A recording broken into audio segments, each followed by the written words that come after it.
Hello friends, नमस्ते, राधे राधे। आशा करती हूँ आप सब लोग अच्छे होंगे।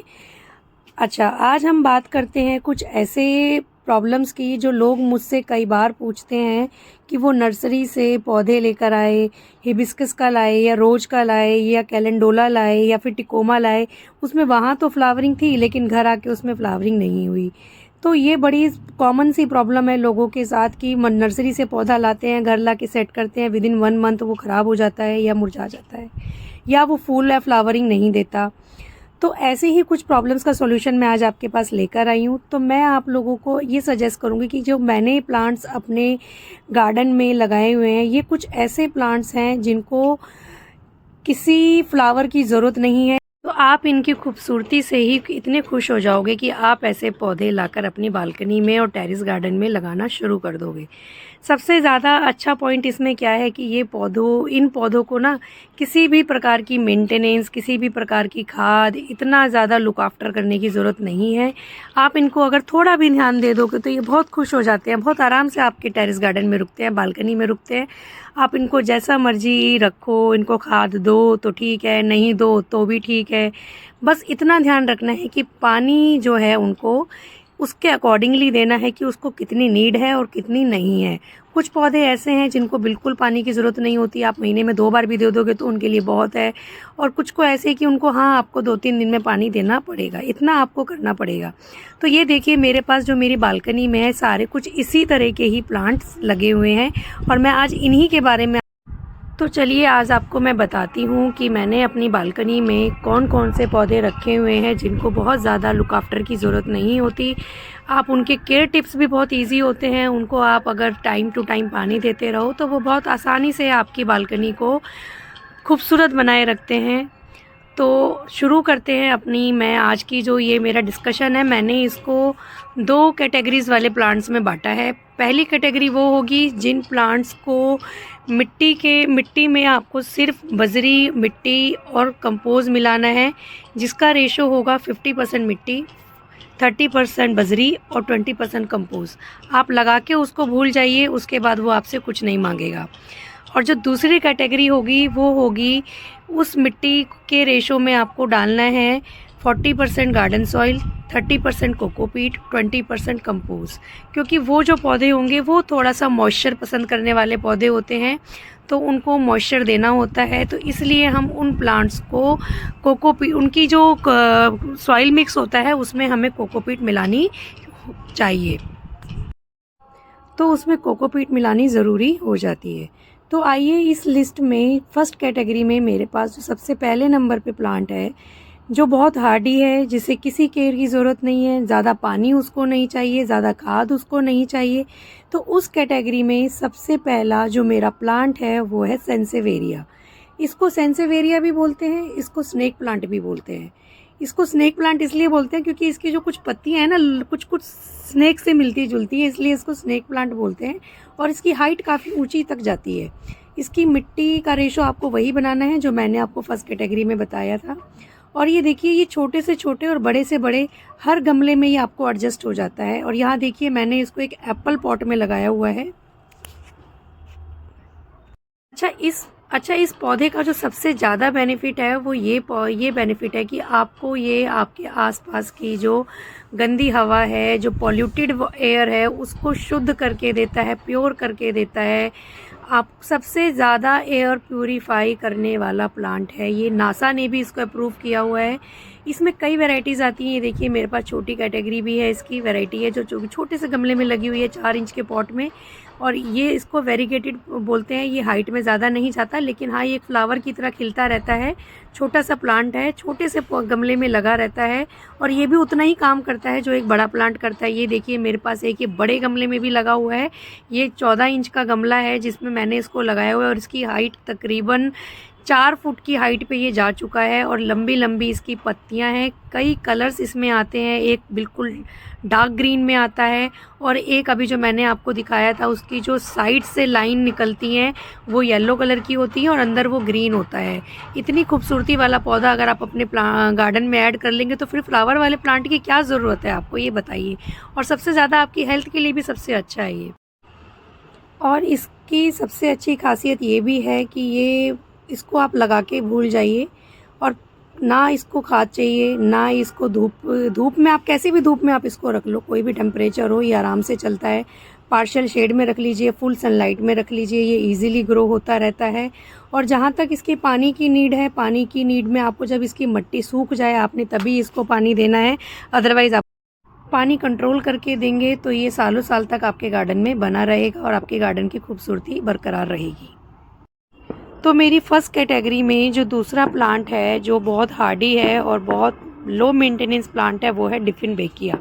डिफिन बेकिया को हम डम केन भी बोलते हैं। ये आप मेरे सामने देखिए जो पौधा रखा हुआ है ये है डिफिन बेकिया, इसको हम डम केन भी बोलते हैं। इसकी बड़ी बड़ी पत्तियां बिल्कुल ऐसे बहुत प्यारी और बहुत सुंदर लगती हैं। अगर आपने इसके 2 पौधे भी अपने गार्डन में ऐड कर लिए, इस एक पौधे में अगर 6 या 7 पत्तियां भी आ जाती हैं तो आपके पूरे टेरेस गार्डन को या बालकनी को इतना घना कर देता है। एक पौधा ही आपके 3 पौधे के बराबर बन जाता है, इतना सुंदर लगता है। और इसकी मेंटेनेंस इतनी लो है। इसमें भी सेम आपको वही सॉइल मिक्स रखना है जो मैंने आपको कैटेगरी 1 के लिए बताया था।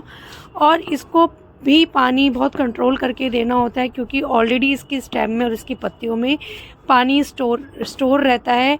तो आपको इसको पानी तभी देना है जब इसमें मिट्टी बिल्कुल सूख जाए। अगर आप ज़्यादा पानी देंगे तो इसकी पत्तियां जो होती हैं वो पीली होकर सड़ जाती हैं या गिर जाती हैं और जो नीचे से तना होता है वो बिल्कुल गलने लगता है।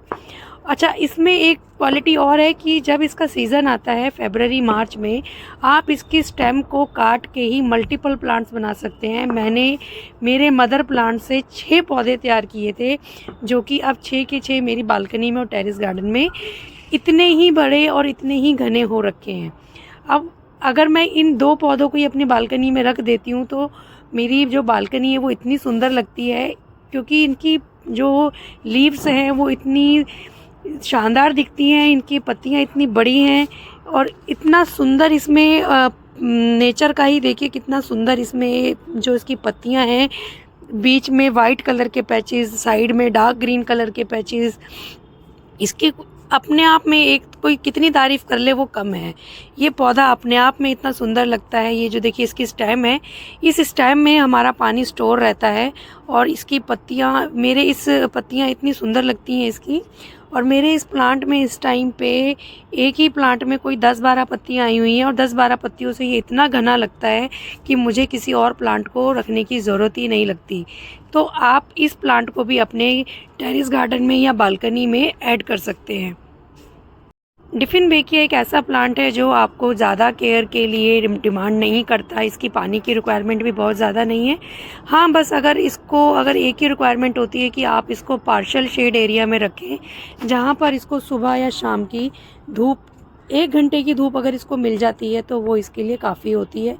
मेरे इस बालकनी में देखिए मैंने इसके 2 पौधे रखे हुए हैं। एक मैंने बिल्कुल एंट्रेंस पे रखा हुआ है और एक मैंने साइड में रखा हुआ है सामने ही। और इतना सुंदर लगता है कि ये और सारे पौधों को दबा देता है और ये अकेला दिखाई देता है।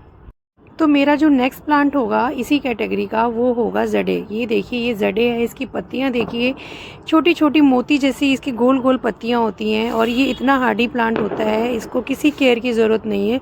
इसका भी सॉइल मिक्स बिल्कुल सेम फर्स्ट कैटेगरी वाला ही बनेगा। इसमें आपको कोकोपीट नहीं मिलानी क्योंकि ये भी अपनी पत्तियों में मॉइस्चर को रिटेन करके रखता है, तो इसको ज़्यादा पानी की ज़रूरत नहीं होती। आप इसको किसी भी टेम्परेचर में रख सकते हैं।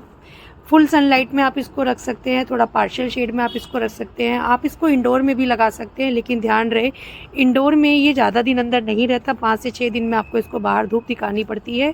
और ये मैंने इसको हैंगिंग बास्केट में भी लगाया हुआ है और हैंगिंग बास्केट में देखिए कितना वाइडली ये बड़ा हुआ है। और मैंने इनको काफ़ी टाइम से कोई खाद नहीं दिया और मुझे लगता नहीं है कि मेरे को याद भी नहीं है कि मैंने इनको कब खाद दिया है।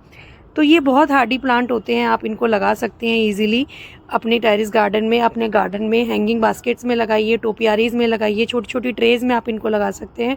बहुत बहुत ही लो मेंटेनेंस प्लांट है। तो मेरा जो नेक्स्ट पौधा होगा इसी कैटेगरी में 5th नंबर पे वो है थूजा। थूजा को हम इंडियन लोग मोरपंखी भी बोलते हैं। मोरपंखी हम इसको इसलिए बोलते हैं, देखिए जो इसकी ये लीव्स हैं ये कुछ मोरपंखी टाइप्स होती हैं, फैली फैली सी होती हैं। मोर के पंख की तरह ये पौधा एकदम फैला फैला सा रहता है। ऊपर से ये कोन शेप में होता है और इतना सुंदर लगता है, एकदम डार्क ग्रीन कलर की इसकी पत्तियाँ होती हैं। और सबसे अच्छी बात कि ये भी लो मेंटेनेंस प्लांट है। आप इसको साल में एक बार खाद दे दीजिए, ये खुश रहता है और इतना सुंदर लगता है। आप इसको अपने किचन गार्डन में या आप इसको अपने बालकनी में कहीं पे छोटी सी जगह दे दीजिए, ये काफ़ी अच्छी हाइट तक चला जाता है। मैंने इसको एक 10 इंच के गमले में लगाया हुआ है और इस टाइम पे ये कम से कम 4 फुट की हाइट ये ले चुका है। और मैंने इसको लगाया था आज से 5 साल पहले।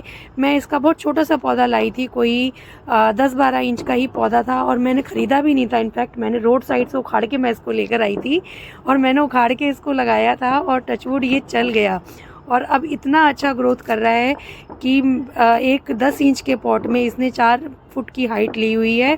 और मैं इसमें साल में शायद एक बार भी मैंने इसको खाद नहीं दी है अभी तक और इतना अच्छा ग्रो कर रहा है। और मिट्टी मैंने इसकी सेम वैसे ही बनाई है जैसा मैंने आपको अपने कैटेगरी 1 के लिए बताया था। कोकोपीट आपको इसमें नहीं मिलानी। और टेम्परेचर की अगर बात करें तो ये मेरी छत पे रखा हुआ है। मैंने इसको ग्रीन नेट के नीचे नहीं रखा हुआ, ना ही मैंने इसको पार्शियल शेड में रखा हुआ है।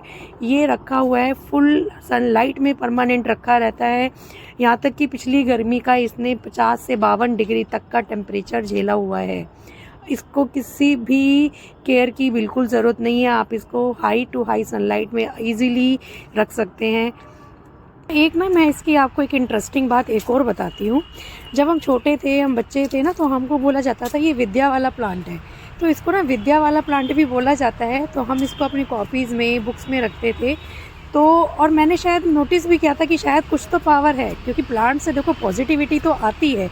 तो बच्चे उस पॉजिटिविटीनेस में पढ़ते थे और हम भी पढ़ते थे कि हाँ, हमने विद्या वाला प्लांट अपनी बुक्स में रखा हुआ है। तो और इसकी एक चीज़ और है कि ये वास्तु के हिसाब से भी अच्छा माना जाता है। आप इसको अपनी एंट्रेंस के दोनों साइड, गेट के दोनों साइड अगर लगा दें तो ये बहुत सुंदर लगता है। लुक वाइज तो खैर अच्छा लगता ही है, लेकिन इसकी जो पॉजिटिवनेस है वो आपको बहुत इम्प्रेस करती है, आपको बहुत ज़्यादा मोटिवेट करती है कि आप और ज़्यादा प्लांट्स लगाइए। तो थूज़ा एक बहुत अच्छा ऑप्शन है। आप अपनी बालकनी में, अपने टेरेस गार्डन में इसको किसी एक कोने में रख दीजिए, ये बहुत सुंदर लगता है। ये आसपास के पौधों की लुक भी बढ़ा देता है। तो मैं प्रेफर करूँगी कि आप थूज़ा को भी अपने गार्डन में ऐड करें। आशा करती हूँ आपको मेरा ये वीडियो पसंद आया होगा, और पसंद आया है तो प्लीज़ इसको लाइक और शेयर ज़रूर करिए, ताकि ज़्यादा से ज़्यादा लोगों तक मेरा ये मैसेज पहुँच सके कि हमें ऐसे प्लांट्स को अपने गार्डन में जगह देनी चाहिए जो कि एनवायरमेंटल सपोर्ट में रहते हैं और जो कि ऑक्सीजन रिच हैं, जो कि हमको बहुत अच्छी फ्रेश एयर देने में हमारी हेल्प करते हैं। पौधों को लगाने से एक ये भी होता है कि हम चाहे कितने भी थके हों, कितने भी स्ट्रेस में हों, लेकिन थोड़ी देर इनके साथ बैठ जाएं तो हमें बहुत रिलैक्स मिलता है। हमारा जो मेंटल हेल्थ होता है वो स्ट्रांग होता है। तो सपोर्ट कीजिए और ज़्यादा से ज़्यादा पेड़ पौधे अपने पास लगाइए, चाहे आपके पास छोटी बालकनी हो, चाहे बड़ी बालकनी हो, या बड़ा टेरेस हो, चाहे छोटा टेरेस हो, या ज़मीन ही क्यों ना हो, आप ज़्यादा से ज़्यादा पौधों को सपोर्ट कीजिए। थैंक यू सो मच, और मेरा नेक्स्ट वीडियो देखने के लिए मेरे साथ बने रहें। Bye bye.